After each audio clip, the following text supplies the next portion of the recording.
with known links to the illegal drug trade.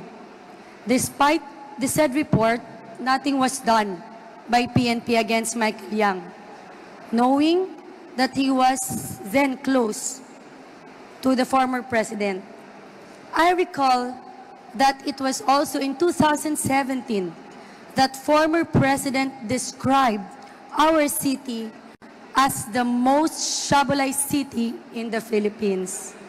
Such labeling made by the former president caused much shame to our city and to its resident.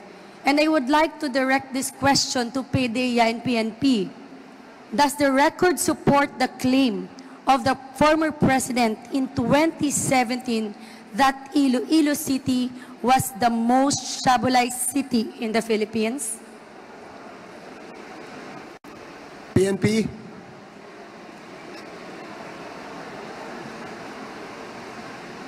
The question is directed to the Philippine National Police. May we be clarified, Your Honors, as to what kind of report that is? My question is, does the record support the claim of the former president in 2017 that Iloilo City was the most shabolized city in the Philippines? Or can you please answer or give me some proof or number of top 50 list of cities and provinces?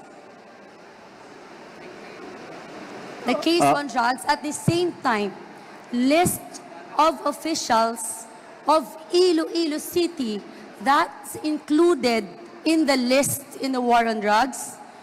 I am asking this, Mr. Chair, because my city has been linked to as I was been called as the most shabolized city of our country. The most Shabolized city of the country. shabulized. Yes. Oh, shabulized. Yes, Mr. Chair. Ang tanong ko, Your Honors, Mr. Chair, our apologies that we cannot respond to the question as of this time in the absence of the record that being referred to, Your Honor. Mr. Chair, kasi I can recall previously that in a public forum that was held on August 8, 2017, PDEA Regional Director then, Hil Pabiona, and Iloilo City Director Senior Superintendent Remo Zacarias Canieso categorically declared that former Mayor Jed Patrick Mabilog was never included in the list of personalities engaged in the illegal drug trade or protector. Again, my question, Mr. Chair, to PDEA and PNP, is whether former... Your Honors, if you would allow us to refer later on the question with the Directorate for Intelligence, Your Honor. Mr. Chair, gusto ko lang po na malaman kasi sinasabi ko ito. Kasi Mayor Jed Patrick Mabilog is known to be the number 5 world because of his fear of his life. Umalis siya after attending a summit in Japan because he was advised not to come home. Kasi alam naman natin na very vocal ang dating presidente na si Mayor Jed Mabilog na yan. Pilit na ina-accuse na protector ng droga. Although, and second Kalahi Festival ng Bulwagang Kalahi ng Tarlac, na sinabi niya na pag bumalik si Mayor Jed, papatayin ko yan kasi drug protector yan. But up until now, wala kaming may nakita or listahan from PDEA or PNP na si Jed sangkot sa illegal drug trade or protector. Ang gusto ko lang malaman dito, Mr. Chair, we need to give due recognition or kailangan natin, kumbaga, mayor nga namin, most outstanding mayor, Kuban, tulad ng iba na hindi nabigyan ng hustisya. Mr. Chair, you know what? Siguro kung gustuhin man ng Quad Commission na ito, I might be able to convince Mayor Jed na umuwi. so that we can also ask for his statement, anong nangyari sa kanya. To shed light, obligation, now as the first Congresswoman of the Lone District of Iloilo City, to clear the label given by the former president to our city in 2017 as the most shabolized city. Discuss and perhaps come up with a resolution in order that the shabulized tag issued to the beautiful more time to discuss this, and we do hope that in the subsequent hearings of the Quadcom we'll be able to tackle that particular issue. Yes, again, Mr. Chair, thank you so much. And I would like also to reiterate that I would like to ask PDEA and PNP if the local government officials in the city of Iloilo that were included in their drug list in 2017. Okay, If we can have it by next week, Mr. Chair. Yes, may I ask that PIDEA comply? Shabolay City to again, Thank you. Iloilo City, City of Love. Thank you so much, Mr. Chair, and the rest of the chair of this committee. Thank Ngayong you, hapon. Congresswoman Baronda. Comsec, please follow up with the PIDEA and Philippine National Police.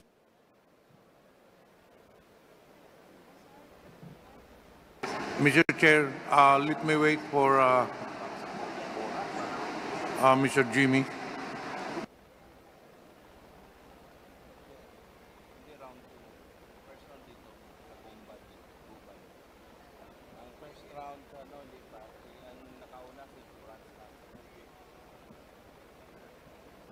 Thank you, Mr. Chair. Mr. Chair, ang tanong ko po ay para kay Mr. Jimmy Guban.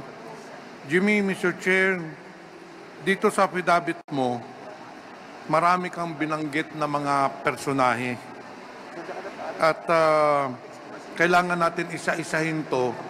Kaya tatanungin kita para makita natin ano ba ang mga role ng mga ito so that for the next hearing, makita natin kung sino mga imbitahin natin sa mga binanggit mong mga personalidad. Ano? Itong si Henry, paano mo nakilala ito? Isa rin po yan sa mga negosyante sa BOC na paminsan-minsan nakukuhaan ko ng mga information regarding importation. So, pero Henry lang ang nakalagay dito. Wala ka talagang full name na nakuha sa kanya. Your Honor, pag kami sa labas po ako, mahirap po mag-alala pag nasa loob ng kulungan. Kasi ginawa ko po ito, nasa kulungan Pero ako. ito, namumukhaan mo ito. Yes, Your Honor. Matagal na itong si Henry gumagalaw Yes, Your Honor. sa customs. During that time, Your Honor, at saka may mga tao naman. Meaning, Mr. Chair, matagal na itong si Henry nangangalakal dun sa loob ng customs. Negosyante, Your Honor.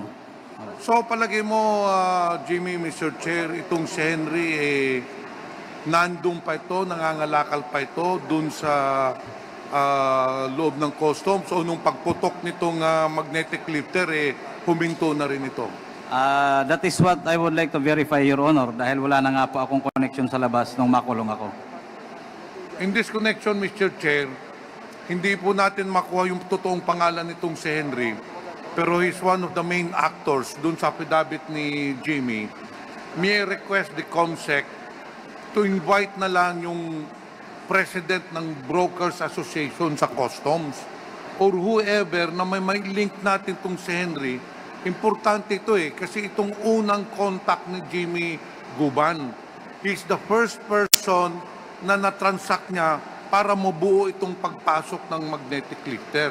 But at this point in time, we really don't know who is this Henry. Baka naman po alam, ano ba to? Broker ba to, Jimmy? Influencer din po. Pwede, nagpipinance. But anyway, Your Honor, pag nandito po ako siguro sa labas with the help po ng kagalang-galang na to, sabi ko nga, I can contact siguro ngayon. Then pwede ko yun makiusap at pakiusapan po na samahan ako dito sa Kongreso. So, Mr. Chair, hindi mo talaga alam, Jimmy, kung ito broker o fixer lamang. Your Honor, mas madali na fixer para maintindihan. Nagpipinance, nagnenegotiate, nagtatransact, pero hindi sila... Sinong kilala mo na kilala itong Henry? Na sa tingin mong kilala itong si Henry? Marami po, Your Honor, pero doon na lang po muna ako mag-ano kay Mr. Henry, Chinese. Yun na nga, marami pong kailangan broker. natin. Anyway, we will try to conduct a further investigation and then probably during one of these days, uupuan natin po yan para makuha talaga natin. We will seek help from the customs itself. We will seek help from the Brokers Association para matunto natin itong si Henry. Apo, Your Honor. Okay, Mr. Chair, Jimmy, sunod po natin yung ito ay talaga ang pinaka-importante na tao dito sa mga personalidad na sa affidavit. Po kayo nagkita? In fact, Your Honor, sa bar. Saan? Sa bangko? Bar. Restaurant bar.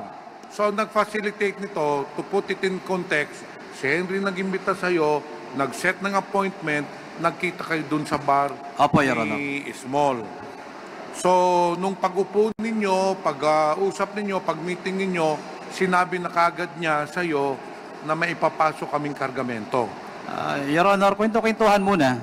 Kunting pakilalas, ano siya sa Davao, sino siya sa Davao, anong trabaho niya, ano magagawa Jimmy, niya sa Mr. akin. Chair, sa first meeting ninyo, hindi pa niya sinabi na magpapasok sila ng kargamento.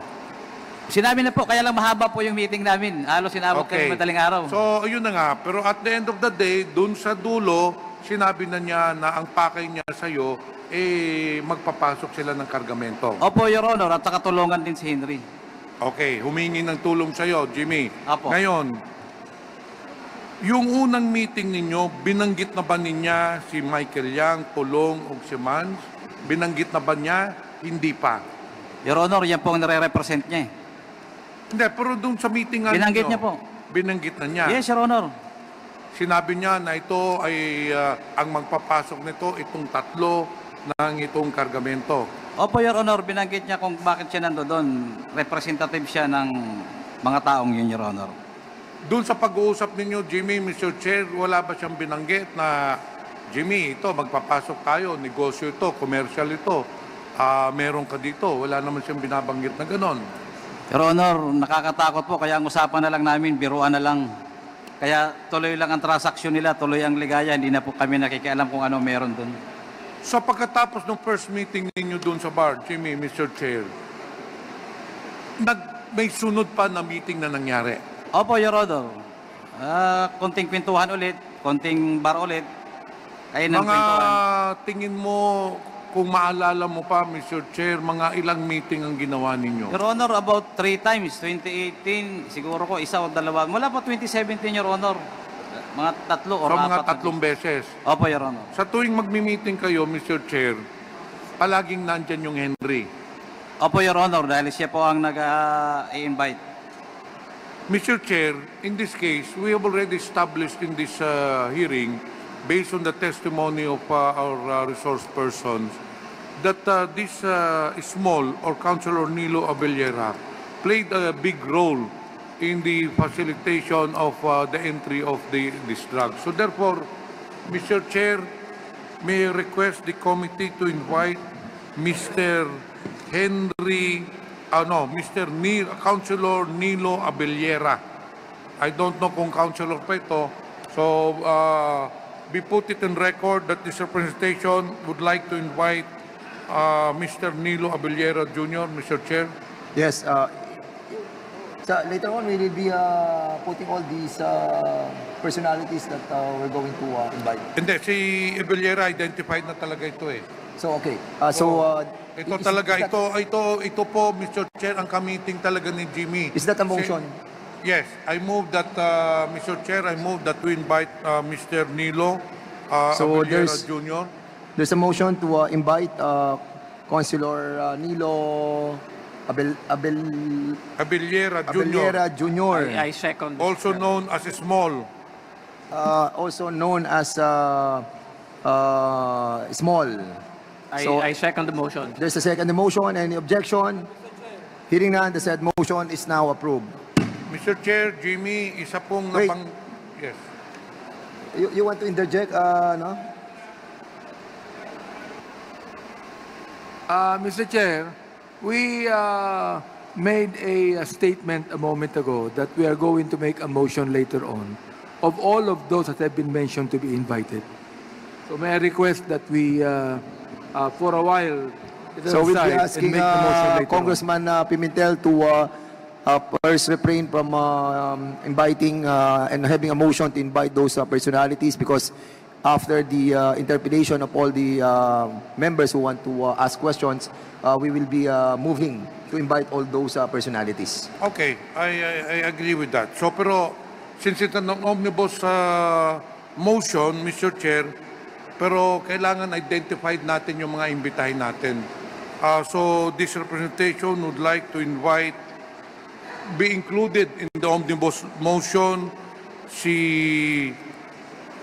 Mr. Bidasto Cabral Baracuel. Mr. Chair, be put it in record na isa ito na personalidad na imbitahin natin. And then si Mr. Pony Chen, Mr. Chair. Pony Chen. Hindi, omnibus motion na eh. Isa po rin sama na nila doon. The omnibus motion did not mention the personalities. Comsec, please take note of the names of the persons that the committee will invite in our next committee Okay, hearing. yun muna. And we will make that motion and approve the same at the proper time before we adjourn this committee hearing today. Okay, thank you, Mr. Chair. May I proceed? Jimmy, binanggit mo, nung nag-meeting kayo ni Small, sinabi niya talaga sa'yo na ang ang magpapasok dito, business partner niya. In this case, Michael Yan, Pulong Duterte, and si Manscarpio. Talagang binanggit niya yung pangalan, or was it just implied? Direkta bang sinabi yung mga pangalan talaga sa'yo? Binanggit niya po ang mga pangalan na yun. Ilang beses dun sa meeting ninyo? Dun sa 3 beses na nag-meet kayo, 3 beses niya Alam niyo binanggit po, pag nagmi-meeting kami yan, inaabot kami ng alas 5. Ako umalis na, sila nandun pa. Kasi ang sabi niya lagi, alas 7 pa ako babalik dahil sila nagiinom pa at saka yung dalawa. So, umalis na ako. Yun lagi, halos magdamag. Hindi yung oras na po yun na magkakasama kami. Yun lagi ang usapan. Pero, Mr. Chair, and for the benefit of everyone, ako ay naniniwala talaga dito sa statement ni Jamie Guban. Bakit po? Itong si Small is very close. Councilor po ito ng Davao. So she is very close to the personalities na binanggit ni Jamie Guban.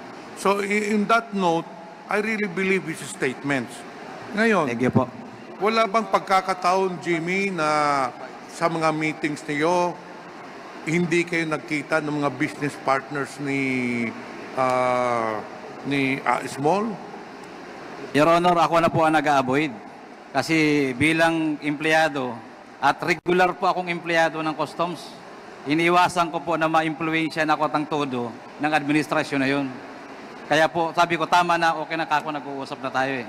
Okay na kako yun, sabi ko, kaibigan. So normal na po, di na po ako nakikipano na makaharap po sila. Hindi naman po nagkaroon ng pagkakataon na kayo ay kinasusap ng 3 business partners niya? Hindi. O hindi po. Matapos yung meeting ninyo, dito sa affidavit nimo, Jimmy, sinasabi nyo na ilang beses kayo tinawagan ni Small.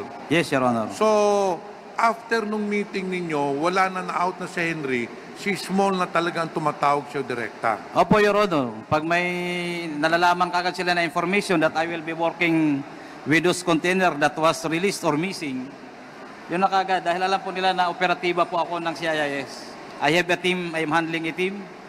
Team leader po ako, nagtatrabaho po ako sa bureau. Mga nakailang tawag po siya, Mr. Chair, si Small.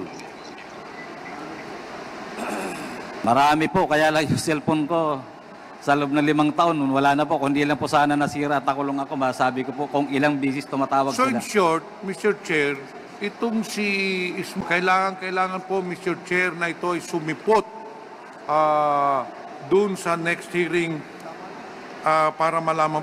Since ito naman po binanggit ninyo during the hearing at dun sa kaso, Jimmy, bakit hindi na isama itong si Councilor Abellera dun sa kaso? Eh very clear naman siya nag-facilitate. Your Honor, wala naman po sa kanila. Ako po ang kinasuhan eh. Kami ang kinasuhan. Wala po sila, Michael. Hindi ko pa po nilalabas yan during that time. Then, Mr. Chair, that is a big injustice to Jimmy Guban, considering na ito talagang may kasalanan. Wala ka namang kasalanan rito. Ngayon, Mr. Chair, puntahan natin yung Bidasto Cabral Barakel. Kasi ito naman po yung consignee, hindi po ba? Opo, Your Honor. Ngayon, ang tanong ko sa iyo, nakausap mo ba itong si Barakel? Nakausap ko po yan sa Tropon, si Hernan Abarrio. Doon pa sa Calapan City sila. Personal mo po ito nakausap? Si Hernan Abarrio po ang kumausap dahil wala na po kaming oras noon dahil si Hernan taga roon din sa Calapan. Inamin po ba niya nung nag-usap sila na siya talaga ang consignee nung magnetic lifter? Your Honor, sa testimony niya po, doon sa Senado, inamin niya po mismo. May tiis-in po yun. Sa susunod po siguro, Your Honor, madadala ko po yung copy ng Blue Ribbon Committee hearing. Nandoon po ang tanong mismo, tanungan nila. At sinabi rin po ng chairman doon na dapat pailanan ng kaso. Eh, tignan Nandoon mo, po yun, Your Honor. Mr. Chair, based on the testimony of Jimmy, inamin ni Barakel na siya talagang consignee.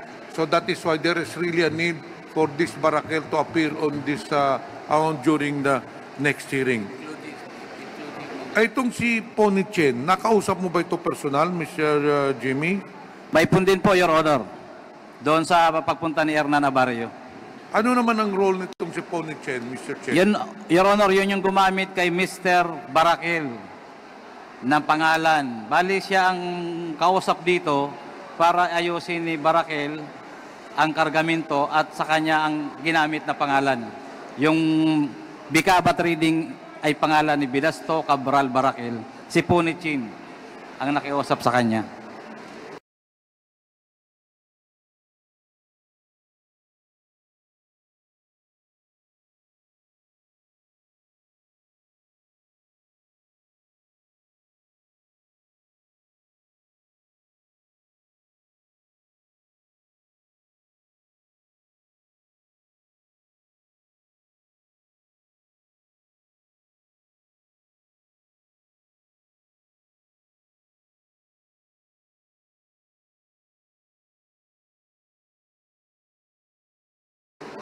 Eh dito po tayo kay Deputy Collector Mangawang, Jimmy. Personal mo ba ito na nakausap? By phone po, Your Honor. Nung tumawag po yan sa akin nung gabi, at doon ko rin po naalaman na yung nga ang tumatawag din sa akin, si Benny Antiporda. Hindi po kami nag-uusap niyan kahit po kapareho kaming empleyado ng customs. Eh nung gusto niya,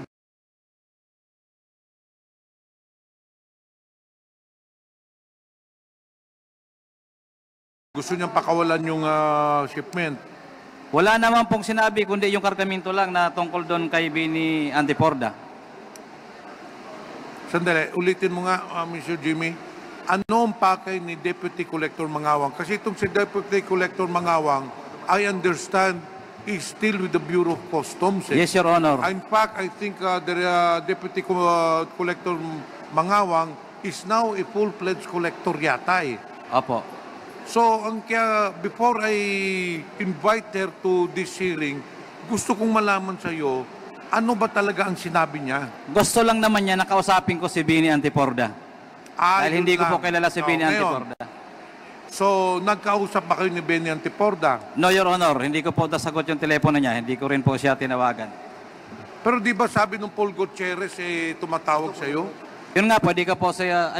wala pong sinabi sa akin, kundi sinabi ni Paul Gutierrez sa si Benny Antiporda ay magkasama at saka si Michael lang sa National Press Club. So hindi kayo nagkausap mismo ni Benny Antiporda? Hindi po. So in this case, Mr. Chair, at this point, we cannot invite Benny Antiporda because he has no direct link yet to Jimmy Guban. Yun na lang muna ang itatanong ko. Next hearing, kailangan natin matanong na yung mga personalidad so that we can have a overview kung ano talaga nangyari kasi nandito na yung mga personalidad. Thank you, Mr. Chair. Thank you, Congressman Pimentel. The next to interpellate is Congresswoman Janet Garin. You have 5 minutes.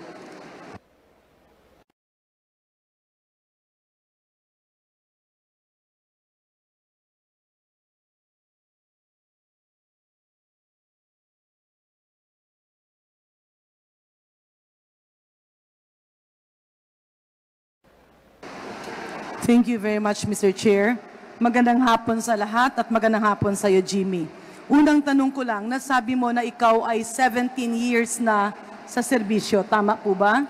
Sa Bureau of Customs po, Your Honor. Pero mahagtagal na po ako sa gobyerno.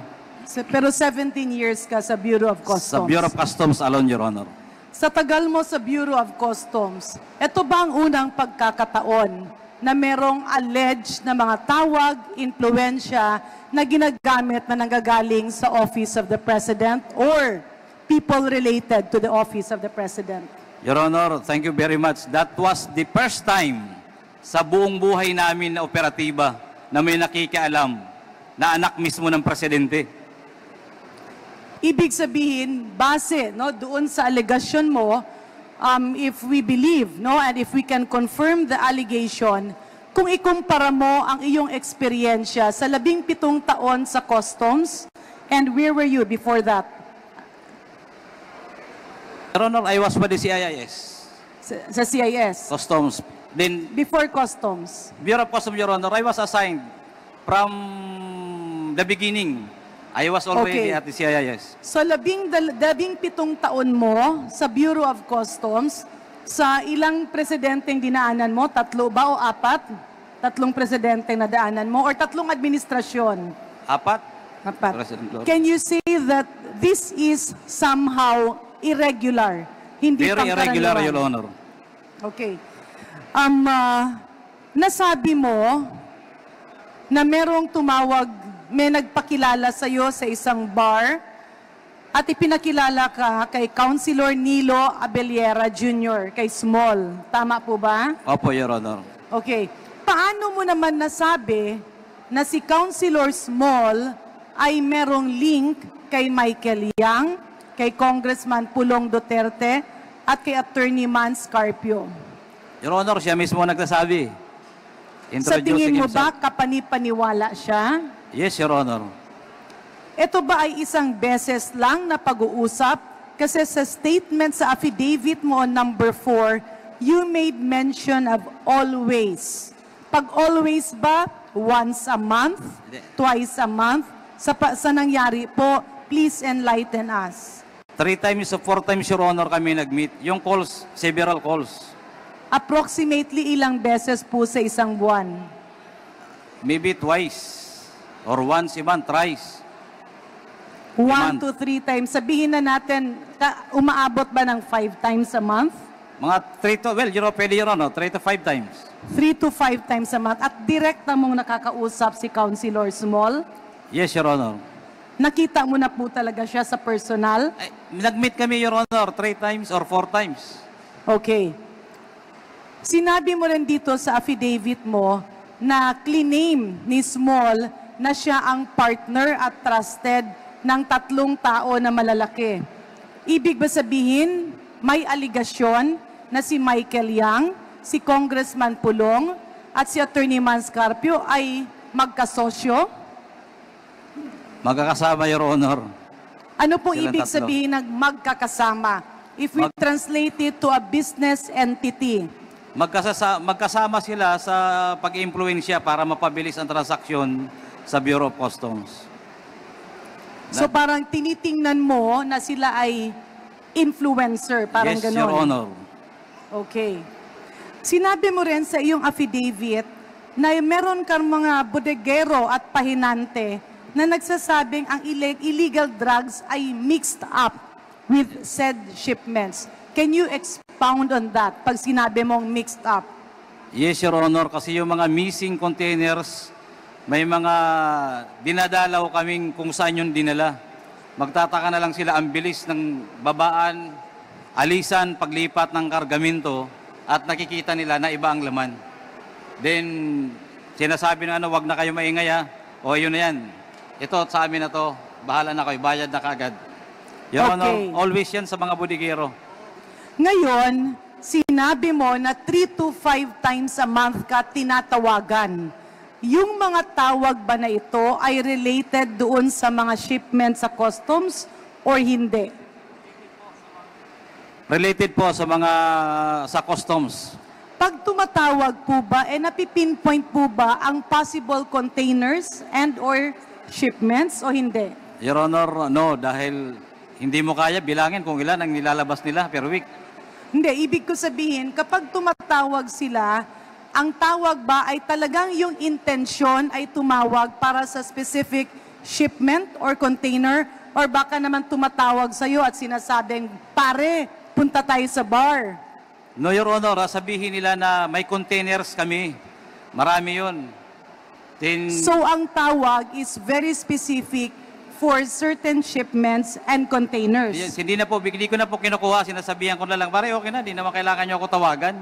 Hindi naman kami nakikialam ng mga Follow-up shipments. question, Your Honor. Ito bang mga containers or shipment na ito na itinatawag for facilitation ay kasama sa mga nahuhold or tawagin nating suspicious containers? Yung iba ho, na-hold, pero pag sa kanila ngayon nga po ang iniiwasan kaya tumatawag para walang ma-hold. Kaya pag sa kanila, dire-diretso yan, 100 containers, dire-diretso. So ang ibig sabihin ng luwagan ay ipikit mo lang muna yung mata mo? Ganun po ba? Yes, Your Honor. Pero yung pang-amoy mo at pandinig mo ay bukas. Alam mo namin ang nangyayari, pero wala na dahil merong impluensya na napakalaki at napakahirap banggain. Okay. You also mentioned of overstaying cargoes. Can you laymanize to all of us? Ano po bang ibig sabihin ng overstaying cargoes? At dito kasi sa iyong affidavit ay parang nag-i-imply na kapag overstaying ay tila meron siyang laman na illegal. Yes, Your Honor. Hindi naman totally lahat dahil minsan kulang ang papilis kaya nag-overstaying, nag-aaminda. Pero most common pagka-overstaying, ibig sabihin po niyan, sana tama pa ako, hindi ko nabasa ang batas, ang memo, pero more than 30 days. All shipments coming from or coming in must be accounted for. Bakit hindi lumalabas at tumatagal sa yarda? Kaya maraming container na natatingga. Dahil yan po yung mga overstaying, ang gusto nila lang gawin kung anong gustong mangyari, yan yung mga pinapalusot, walang papeles. Yung sabi ko nga kanina, siniswing, yun yung mga missing container, pag nakachimpo, palalabasin nila. Linawin lang po natin ulit ha. Pag sinabi mo, kasi dito sinasabi mo, may pinagdudahan kayo na overstaying cargoes under VECABA trading shipment. Ang ibig po ba sabihin nito, overstaying, kapag ang isang cargo or the certain cargoes are overstaying, it simply means pwede na siyang pikit mata ka na. Yun ba yun? No, Your Honor. Ibig sabihin po, walang naglalodge ng entry, walang nagpo-process ng dokumento niya sa Kaya loob nga. ng 30 days ng Bureau of Customs. Sometimes magiging suspicious ka na bakit walang gumagalaw sa kargamento na yun. Bakit hanggang nandoon pa? Parang ginagawa siyang ghost. Yes, Your Honor. Okay. So, ang overstaying cargoes are actually real cargoes but are transformed into ghost cargoes. Nangyayari pag nawala na. Nandiyan siya, pero kunyari, hindi nyo nakikita. Okay. Moving forward, may sinabi ka kasing politiko na kalaban. And earlier you mentioned that it was former Senator Sonny Trillanes. Yes, Your Honor. Can you expound on this? Ano po ang naging circumstansya? Your Honor, nung nandun ako, alam niyo, Your Honor, when I was arrested ng NBI, headed by then Attorney, I think, Dimaano, sinabihan niya kagad ako na ako may direct link, direct line kay Secretary. Kung anong gusto mo, sabihin mo. Sabi ko, for what? Teka, paki-expound po. Sinabing may You have direct 1 minute. line kay Didelect Secretary. line siya kay Secretary, yung nag-aresto sa akin. Secretary sino po? Department of Justice. Okay, sinabi na may direct line kay Secretary, dalawa ang naging DOJ Secretary, Secretary Aguirre and Secretary Maynard Guevara. During that year, Your Honor, Maynard Guevara. Okay, sino ang connected kay Secretary Si Maynard? Attorney Dimaano. NBI po, team leader ng NBI Port NAIA. Ano ang naging kautusan nila sa'yo? I-serve yung warrant. Then kung may kailangan ako, sabihin ko kaagad at may direct line siya. kay Secretary. Ano ang relationship doon sa kay former Senator Sonny Trillanes? Your Honor, binabasa ko na meron silang gustong gawin na hindi nila ako madiretso na mag-alabikoy. Dumating po ako sa NBI, ganun din ang sabi nila sa akin. Hindi po ako nag-o-offer. Kasi anong i-offer ko sa kanila na may sasabihin ako. Hanggang sa paulit-ulit po kami wala po akong sinasabi. Hanggang sa, nung dinala na nila ako sa jail, tinorn over ako sa jail, after the trial, naisipan kong tumawag. Dahil tumawag ako, dahil may mga padala akong sulat, dahil siyempre gusto kong lumabas. Sabi ko, WPP, bakit ako nakakulong ako? So, papadala po ako ng sulat sa NBI kung paano nila ako matutulungan. Yung pala ang gusto nila ay pumirma ako sa report na gusto nila, nakasama si ex-Senator Trillanes. Anytime kukunin nila ako kagad. Ibig sabihin may lumapit sa iyo from NBI at yung NBI na yon ay nag-name drop at sinabing malapit siya kay Secretary Maynard Guevara at meron silang report na pinapapirma sa iyo at dun sa report parang sinasabi na idamay mo si Senator Sonny Trillanes. Your Honor, hindi po si Atty. Di Maano hiwalay na. Nag-2 months na ako sa NBI, nahuli na ako ni Atty. Di Maano, nalabas na ako sa NBI, napunta na ako sa jail. So ibang tao na po yung kausap ko doon sa NBI. Isang deputy director na po ng NBI. Okay. Hiwalay na po yung kay Atty. Di Maano. Ang ibig mo sabihin ay nagkakaroon ng deflection. Opo, Your Honor. Opo, Your Honor. Congresswoman Garin, your time is up. Okay, let me wrap up, Mr. Chair. Mr. Chair, nasabi mo kanina nung ikaw ay nagbibigay ng iyong affidavit na madaldal si Michael Yang. Tama po ba? Maano po? Madaldal? Hindi po, si Abellera. Si Abellera Opo. madaldal. Opo. Okay. Sa pananaw mo, si Michael Yang ba kung hindi siya ginawang Presidential Economic Advisor ay magkakaroon ng ganitong impluwensya o hindi? Your Honor, kahit na hindi siya gawin dahil may impluwensya siya kay Pulong. So magkakaroon ng impluwensya pa rin sa Bureau of Customs dahil yun ang negosyo nila. Nagkaroon po tayo ng celebrated na war on drugs. At narinig niyo po ito sa mga balita. Sa pananaw niyo po ba, bilang isang mamamayang Pilipino, ikumpara mo yung mga nakaraang administrasyon hanggang dumating ang last administration, may nagbago ba sa laban kontra droga or wala? Your Honor, wala pong nagbago, lalo pong lumala. Ang dami pong stocks, ang dami pong dumadaan sa custom during the past administration. Lutang at ang dami. Naglabasan po during the time, green tea, red tea, plus purong tea. Pero shabu. Mas dumami po ang sinasabi lang po nila na wala, pero mas marami pong supply sa market during those times. Unlike today na kahit pa paano nababago, nararamdaman ng taong bayan na yung tao ngayon ay kumukunti ang addict ang gumagamit ng shabu. So Mr. Chair, to wrap up, there are 3 take-out points here that I would personally like to request that this Quad Committee pursue. Yung una-una po, if we can document na mas marami ang pumasok na kasabay nung war on drugs, maraming pinapatay na maliliit na tao, yung pala marami ang pinapapasok. Baka pwede tayong matulungan ni Mr. Jimmy Guban dahil alam niya ang proseso. Pangalawa, nakakabahala po na tila napunta ang pananaw natin dito sa mga maliliit na taong pinapatay, pero apparently nagkakaroon ngayon ng testimonya na maraming itinuturo at nasisira ang buhay nila para pagtakpan kung sino man ang talagang nasa likod ng ito.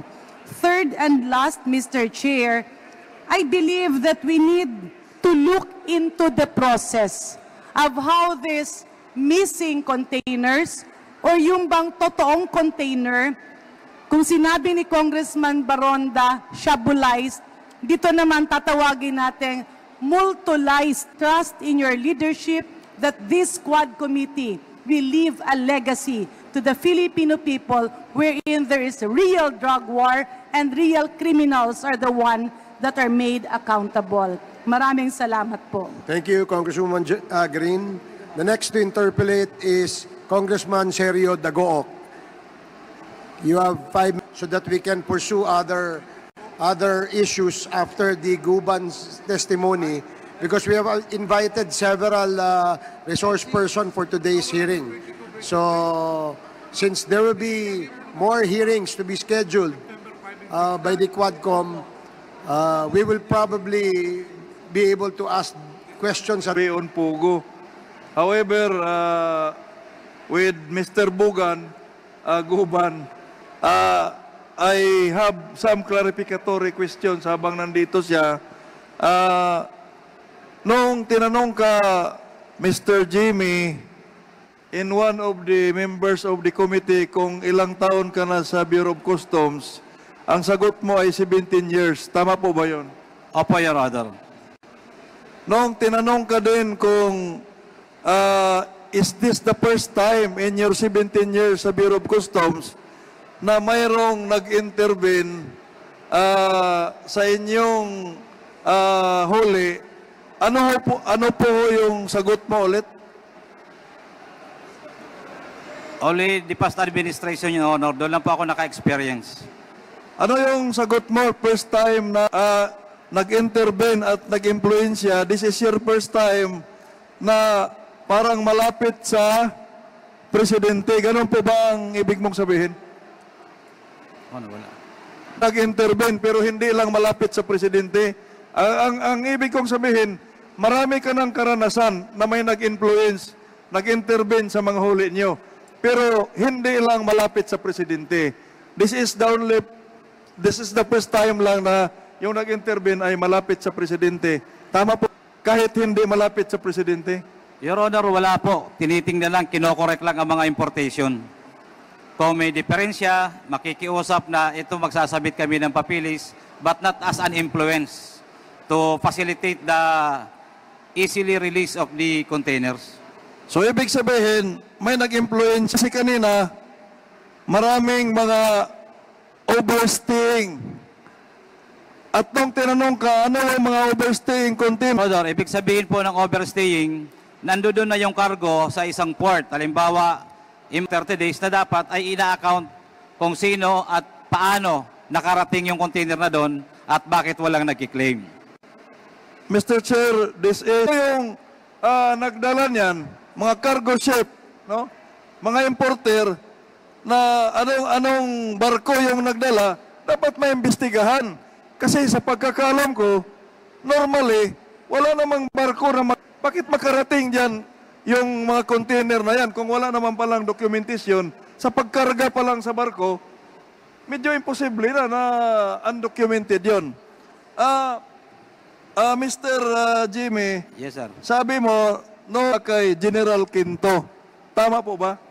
Your Honor, sinabi ko po kay General Quinto dahil siya po ang aming Deputy Commissioner for Intelligence ng Bureau of Customs. By the way, ano po yung specific na plantilla position mo sa Bureau of Customs? Your Honor, I am an intelligence officer. And during that time, Your Honor, I was the chief ng Customs Intelligence and Investigation Service ng Port of Manila. Mr. Chair, ilan po ba yung tauhan mo nung time na yon? Around 17 or more or less more than about 30, Your Honor, plus the unorganic, casual, contractual, or more than 30 plus. Mr. Chair, sino po yung pinaka-head doon sa section or whatever is that office wherein pinamunuan mo? Sino yung pinaka-head mo? Your Honor, from my position, ang kasunod na po nun ay Intelligence Division Chief, then Director. But sa akin po, ako po ay directly reporting to the Office of the Director, kay Director Albani po. So, sino yung director na nakaupo noong time na yon, Mr. Chair? During that time, Your Honor, it was Director Albani. Pero nag-ano siya, din pinalitan ni Director Tasio. Mr. Chair, bakit ka, nung nahirapan kayong buksan, bakit ka nagre-report kay General Quinto? Hindi doon sa hipi mo. No, Your Honor, General Quinto, wala doon ang director namin. He was our Deputy Commissioner. Mas mataas po kaysa sa Director. Kasama ko po kasi. Siya po ang sumama doon sa port at siya po ang Deputy Commissioner for Intelligence Group. Mas doon po mas mataas po sa director. So, pwede ba yun? Pwede ba yun na i-bypass mo yung, Mr. Chair? I-bypass mo yung hipi mo sa section ninyo? Your Honor, during that time, wala po yung director. So, General Quinto was there. Itong allegation na si Mr. Itong si Vicaba Trading owned by Vidastro na siguro na dami itong kumpanya na to. Hindi kinamin niya rin po. Mr. Chair, gusto ko lang malaman yung based on the account after the hearing of the Blue Ribbon Committee or based on your account nung nangyari actually yung pangyayaring ito? Your Honor, yan po yung pangyayari na katotohanan na ginawa ko ngayon. Hindi. Kasi sa Blue Ribbon. So, ang ibig po bang sabihin yan, hindi ito based on the account nung nangyari itong kaso na to bago nag-Blue Ribbon? Doon po, Your Honor, bago pa po mag-hearing, alam na namin na yan. Ngayon, pag-hearing... Itong statement mo na dami ni Mr. Punitsin, itong Vicaba, ay nalaman mo na nung time na nag-investigate kayo sa Vicaba. Yes, Your Honor. Itong mga documents na to, mga information, ay nasa posisyon mo pa hanggang ngayon. Your Honor, pwede ko pong hanapin, pero that will also be attested during the hearing ng Blue Ribbon Committee. Pero pwede ko pong hanapin, Your Honor. Mr. Chair, finally, I would like to manifest, kasi yung line of questioning ko sana ay sa Pogo, I would like to manifest that in the next hearing, the Department of Labor and Employment in the Provincial Officer of Dole and the Regional Officer of Dole were on the provinces and the Social Security System. Kasi this is again in the aid of legislation. Nangyari yung mga pugo na yan dahil marami tayong agency na hindi ginagampanan yung kanilang tungkulin. Katulad ni Pagcor, next hearing na lang, no? Kasi hindi ko nagustuhan yung pauling lisensya. Ang amin lang minomonitor ay yung may license. Hindi ko po matatanggap yan, Mr. Chair, kasi kung ikaw nagkakanda ka ng, nag-ano ka ng party, hindi namin pinakialaman yan kahit nakita namin doon nung nag-inspect sila speaker, yung Quadcom, ay may mga nakita doon na ibang building. Bakit hindi nila monitor? Ang palaging sagot, ito lang kasi ang may license. Yung mga nakita namin walang license. Not accept that, Mr. Chair. Thank you, Mr. Chair. Thank you, Congressman Dago. At the proper time, your request will be taken up by the committee before we adjourn. The issue of Mr. Jimmy Guban, since this witness will still be testifying on the next hearings that will be conducted by the Quadcom, may I move that this person Act 6981, and if I may quote, the Senate of the Philippines or the House of Representatives, as the case may be, shall have the primary jurisdiction in the administration and